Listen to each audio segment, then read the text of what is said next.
Hello students. तो चलिए आज आप लोग के लिए लाया हूँ एक न्यू चैप्टर मैथ क्लास 10 का, जिसमें हम लोग देखेंगे जो चैप्टर है वो है चक्रवृद्धि ब्याज का चैप्टर।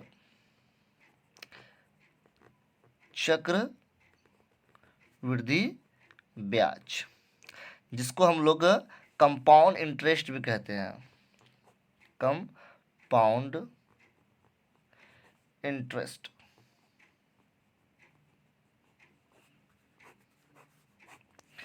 तो आज हम लोग जो पढ़ने वाले हैं वो है चक्रवृद्धि ब्याज यानी कंपाउंड इंटरेस्ट के बारे में जानने वाले हैं। तो सबसे पहले जानते हैं कि चक्रवृद्धि ब्याज क्या होता है। हम लोग इससे पहले जो है साधारण ब्याज के बारे में चर्चा कर चुके हैं। तो आज चलिए जानते हैं कि चक्रवृद्धि ब्याज क्या है। अगर सिंपल तरीका में समझे तो चक्रवृद्धि ब्याज का मतलब होता है कि ब्याज के ऊपर ब्याज, ब्याज के ऊपर ब्याज जो है चक्रवृद्धि ब्याज कहलाता है। ब्याज के ऊपर ब्याज चक्रवृद्धि ब्याज कहलाता है। यानी कि आपका अगर मूलधन 100 रुपया है, अगर आपका मूलधन 100 रुपया है और उसके ऊपर 5% के दर से ब्याज लिया जा रहा है, तो इसका जो ब्याज आएगा वो पहला वर्ष जो है वो आएगा 5 रुपया। ठीक है, 5 रुपया आएगा। लेकिन जब आपका दूसरा वर्ष जो है ब्याज जो बनेगा वो मूलधन चेंज होगा। मूलधन किस तरह से चेंज होता है कि जो आपका पहले मूलधन था और जो आपका पहला वर्ष यानी बाद में जो इसका ब्याज आया है वो भी जुटकर ये मूलधन का रूप धारण करेगा, ये मूलधन का रूप धारण करेगा। और जो दूसरे वर्ष जब ब्याज लगाया जाएगा तो ये 100 रुपया के ऊपर ना लगाकर ये 105 के ऊपर लगाया जाएगा। इसी तरह से क्या होता है कि जो भी ब्याज आता है वो मूलधन के साथ जुड़कर फिर उसका ब्याज निकलता है। तो इसी ब्याज के ऊपर ब्याज को ही चक्रवृद्धि ब्याज कहते हैं। तो चलिए हम इसका कुछ जो इम्पोर्टेंट पॉइंट है यानी फॉर्मूला है उसको डिस्कस करते हैं कि चक्रवृद्धि ब्याज निकालने का क्या फॉर्मूला है। तो फॉर्मूला नंबर 1 को अगर जानते हैं तो फॉर्मूला नंबर जो 1 है वो है चक्रवृद्धि ब्याज का। चक्रवृद्धि ब्याज, जिसको हम लोग कंपाउंड यानी CI भी कहते हैं। तो कंपाउंड इंटरेस्ट का फॉर्मूला क्या होगा? P × 1 + R/100 का पावर n-1। एक नंबर फॉर्मूला ये हो गया। दूसरा नंबर जो फॉर्मूला होगा वो फॉर्मूला नंबर होगा वो है मिश्र धन का फॉर्मूला। मिश्र धन यानी मिश्र धन को हम लोग अमाउंट भी कहते हैं। A = P × 1 + R/100 का पावर n। ठीक है, ये जो चक्रवृद्धि ब्याज जो निकालने का है ये दो फॉर्मूला है। नंबर 1 चक्रवृद्धि ब्याज यानी CI और दूसरा है चक्रवृद्धि मिश्र धन का फॉर्मूला ये है। तो चलिए जानते हैं यहाँ पे कि हम लोग जो P डिनोट कर रहे हैं, P का मतलब क्या होता है भाई? वो होता है प्रिंसिपल होता है। क्या होता है? प्रिंसिपल यानी कि मूलधन। और जो R है, R यानी कि रेट यानी दर। और एक जो टर्म है वो है N यानी कि समय की बात करते हैं यहाँ पे, समय। तो यहाँ पे P, R और N है, तीन टर्म को दिखाया गया है। P यानी कि मूलधन, R दर और N समय है। तो हम लोग को मेनली इस चैप्टर को सॉल्व करने के लिए स्पेशली माध्यमिक के स्टूडेंट को जो है बनाना है वो ये दो फॉर्मूला के बेसिस पे पूरा चैप्टर को सॉल्व करना है चक्रवृद्धि ब्याज। तो चलिए कुछ छोटा सा एग्जांपल लेते हैं हम लोग और उसके बाद इसको सॉल्व करते हैं।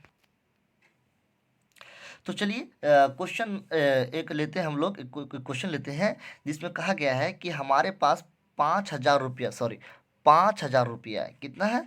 5,000 रुपया है। उस रुपये को एक बैंक में 8.5% की वार्षिक चक्रवृद्धि ब्याज दर से रखा जाता है और 2 वर्ष के बाद मिश्रधन ज्ञात करना है।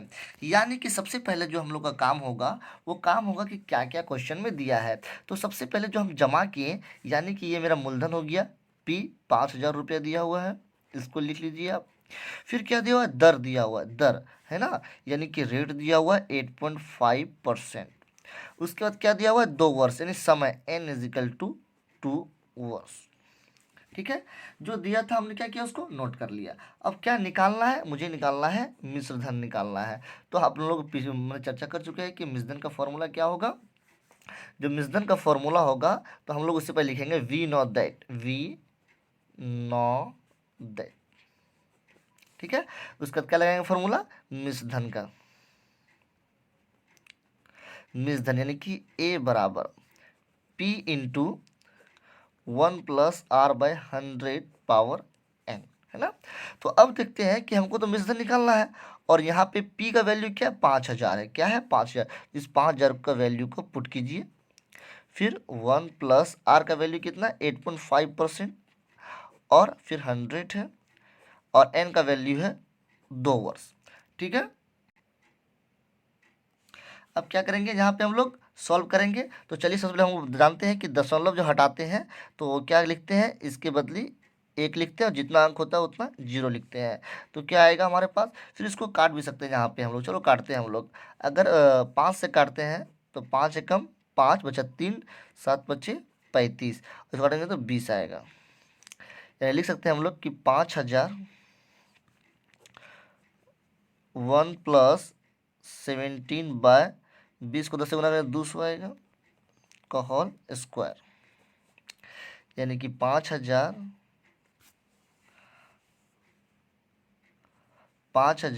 और फिर यहाँ पे इसका क्या करेंगे, लॉसो करेंगे, तो लॉसो आएगा 200 आएगा। जब ये लॉसो 200 आएगा तो जब यहाँ 1 है तो यहाँ क्या हो जाएगा, 200 होगा और +17 का होल स्क्वायर, यानी कि 5217 217/200 का होल स्क्वायर। अब ये 5000 लिखेंगे, और 217 को क्या करेंगे, इसको क्या करेंगे, 217 है तो 217 का 217/200 का होल स्क्वायर है, इसको 2 बार लिख देते हैं, ठीक है। अब क्या करेंगे हम लोग, ये 2 जीरो कैंसिल कर देंगे और ये 2 जीरो कैंसिल कर देंगे, फिर ये 1 जीरो कैंसिल करेंगे, ये 1 जीरो कैंसिल करेंगे, और फिर ये 5 से करेंगे तो 5 चौके 20, 4। यानी कि हम लोग को क्या करना पड़ेगा, अब ये 217 को 217 से गुना करना पड़ेगा, और फिर नीचे क्या करना पड़ेगा, 4 दूनी 8 लिखना पड़ेगा। तो चलिए इसका गुना करते हैं, तो इसका गुना कितना आएगा, जब 217 को 217 से गुना करेंगे तो कितना आएगा, 47,089 आएगा। फिर क्या है, इसको 8 से डिवाइड कर देंगे। देखिए हमने गुना किया है, 217 को 217 से जब गुना करेंगे तो कितना आएगा, 47089 आएगा। फिर इसको 8 से डिवाइड कर देंगे, डिवाइड करने के बाद आपका ये वैल्यू आएगा। तो इसको हम लोग यहाँ लिखते हैं 5886.12 रुपीज़। यानी कि अगर हम लोग 5000 रुपया को जमा करते हैं 8.5% की दर से, तो 2 वर्ष के बाद चक्रवृद्धि मिश्रधन के रूप में मुझे ये मिलेगा। तो ये आपका आंसर हो गया है।